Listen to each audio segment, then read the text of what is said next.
As a former paratrooper, I thought airsoft would get you killed in combat. I was dead wrong.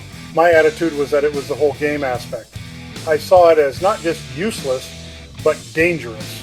I believed it built bad habits that would get you that underground long nap. I was completely and fundamentally wrong. My shift in attitude began unexpectedly. I was invited to a multi-day training event centered on small unit tactics tow and four-man team movements, room clearing, and fire and maneuver.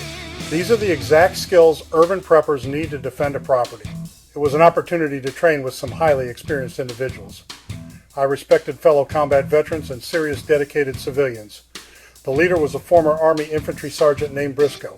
He fought in Desert Storm and in Afghanistan and was awarded the Combat Infantry Badge twice. Mark was a radio operator in the Marines. He went by Crayon. Lastly, we had Jimbo, who was a firefighter in a local fire department. The venue was a massive office and warehouse complex, making live fire impossible. Even simunitions were off the table due to cost and logistics. The tool for the entire event? Airsoft. Honestly, I was so disappointed, I nearly backed out. As someone who had thrived in war, this felt like a huge step backward, a compromise that rendered the whole exercise pointless. I thought to myself, why is an Army grunt lowering himself to playing a game? But the caliber of the other attendees convinced me to stay. I decided to treat it as an experiment. We were issued high-end airsoft replicas that felt nearly identical to our M4 rifles in Afghanistan. The look and feel were surprisingly authentic. Still, as I loaded the first magazine with those plastic BBs, my skepticism was at an all-time high. I was braced to be unimpressed. I was ready for my I told you so moment. I was not ready to be completely humbled.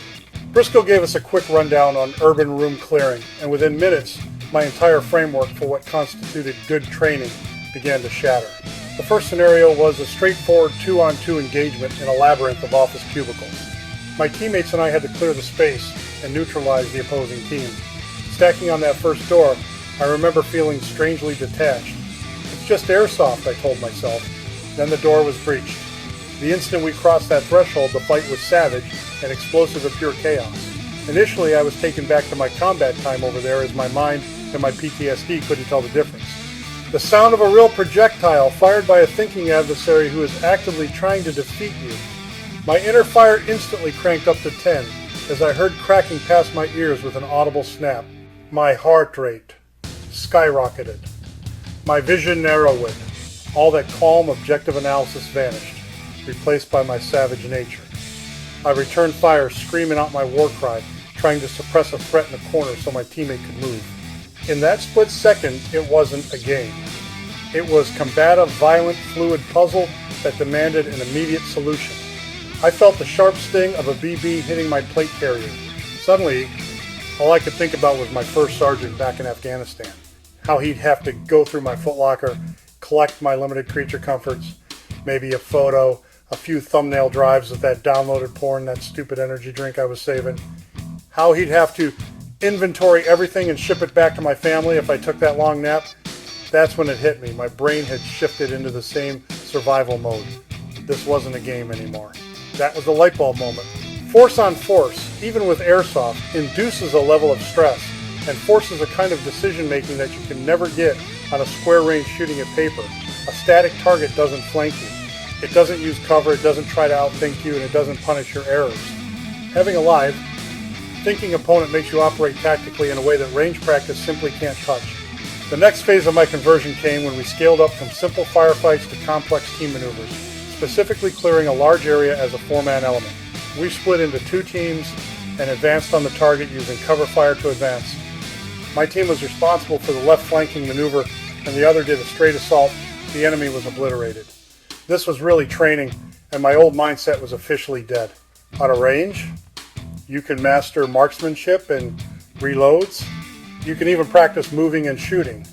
What you cannot effectively rehearse is the intricate dance of communication, movement, and mutual support that defines a functional team. With Airsoft, this became the entire focus. It was a game of small tactics, not logistics or pinpoint accuracy. All of a sudden, the most crucial skill wasn't hitting a bullseye, it was talking to my teammates. Every action was a constant dialogue. Moving, covering, reloading, contact front. These weren't just words. They were the data that allowed the team to function as a single organism.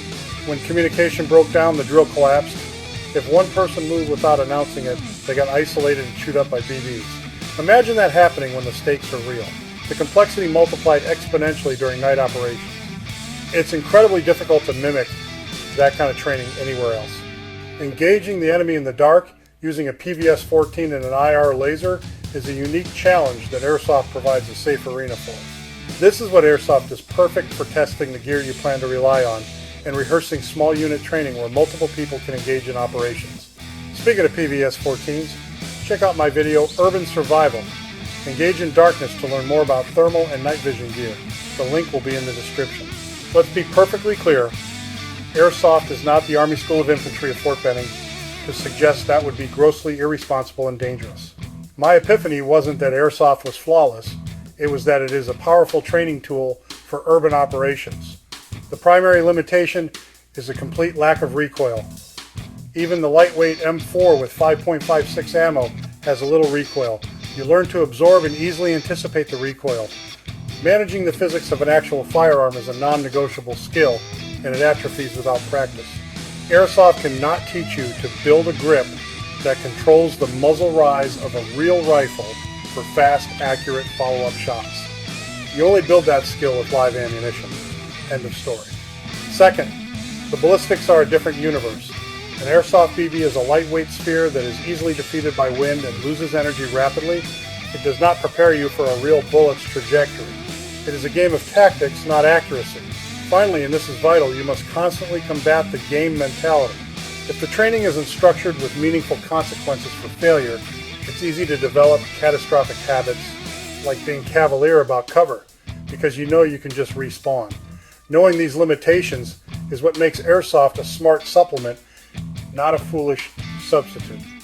So, yes, I was wrong about Airsoft. I failed to see it for what it truly is, an unparalleled tool for rehearsing the other 90% of a real-world fight. Live fire is where you forge your M4 rifle skills. But Airsoft is where you can safely, affordably, and repeatedly rehearse decision-making under pressure, team communication, and movement against a thinking opponent. So, I want to hear from you. Have you had a similar experience? Ever written off a training method only to have your mind change later? Drop your story in the comments below.